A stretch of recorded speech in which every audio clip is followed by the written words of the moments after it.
आणि या सगळ्या संदर्भात अधिक माहिती घेण्यासाठी सचिन देसाई आमचे प्रतिनिधी आपल्या सोबत आहेत। सचिन, एकंदरीतच जगबुडी नावाप्रमाणे झाली की काय असं वाटायला लागलंय? काल सकाळपासूनच संपूर्ण कोकण किनारपट्टीमध्ये पावसाला सुरुवात झाली होती, मात्र काल दुपारनंतर कोकणातल्या उत्तर रत्नागिरीमध्ये या पावसाचा अधिक जोर पाहायला मिळाला होता। पावसानं चिपळूण आणि खेड या परिसराला काल रात्रीपासून अक्षरशः झोडपून काढले। पूर परिस्थिती निर्माण झाली, सर्वाधिक फटका बसतो तो खेड शहराला। काल रात्री खेड शहराच्या सखल भागामध्ये मोठ्या प्रमाणात पुराचं पाणी शिरलं होतं, त्यामुळे व्यापारी वर्गाची मोठी धावपळ झाली होती।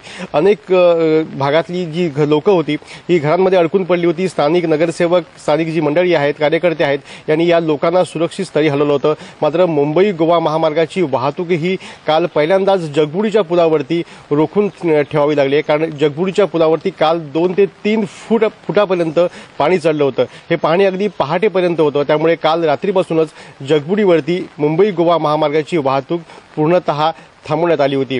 अजूनही वाहतूक थांबवलेली आहे। अधिकाऱ्यांनी अजूनही मुंबई गोवा महामार्गाची वाहतूक पूर्ववत करण्याबाबत निर्णय घेतलेला नाहीये। काल मोठ्या प्रमाणात पाणी असल्यामुळे पुलाची सुरक्षितता तपासली जाईल आणि त्यानंतरच कदाचित या मार्गावरची वाहतूक पुन्हा एकदा सुरू केली जाईल। ज्या पद्धतीनं जगबुडीजवळ ही वाहतूक ठप्प आहे मुंबई गोवा महामार्गाची, त्याच पद्धतीनं चिपळूणजवळ परशुराम घाटामध्येही मोठ्या प्रमाणात दरड रस्त्यावर आले आणि ही दरड हटवण्याचं काम चालू आहे। 2 ते 3 ठिकाणी घाटामध्ये ही दरड खाली आले आणि या ठिकाणी आता बांधकाम विभागाचे अधिकारी पोहोचलेत आणि ही दरड ही बाजूला करून वाहतूक पूर्ववत करण्याचं काम सुरू आहे। यामुळे चिपळूणच्या बहादूर शेख नाक्यामध्ये काल मध्यरात्रीपासूनच वाहतूक कराड मार्गावरती वळवण्यात आले। यामुळे अवजड वाहनांची वाहतूक पूर्णतः ठप्प झाली। त्यामुळे मुंबई गोवा महामार्गावरती चिपळूणच्या बहादूर शेख नाक्यातही वाहनांची मोठी गर्दी पाहायला मिळते।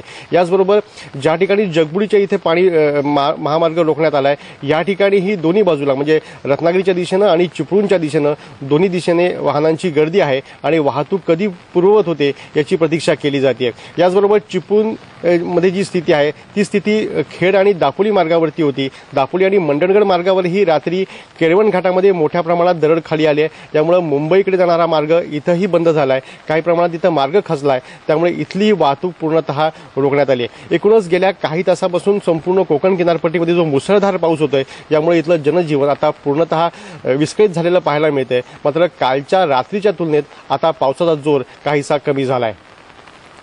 सचिन, धन्यवाद दिलेल्या सगळ्या सविस्तर माहितीबद्दल।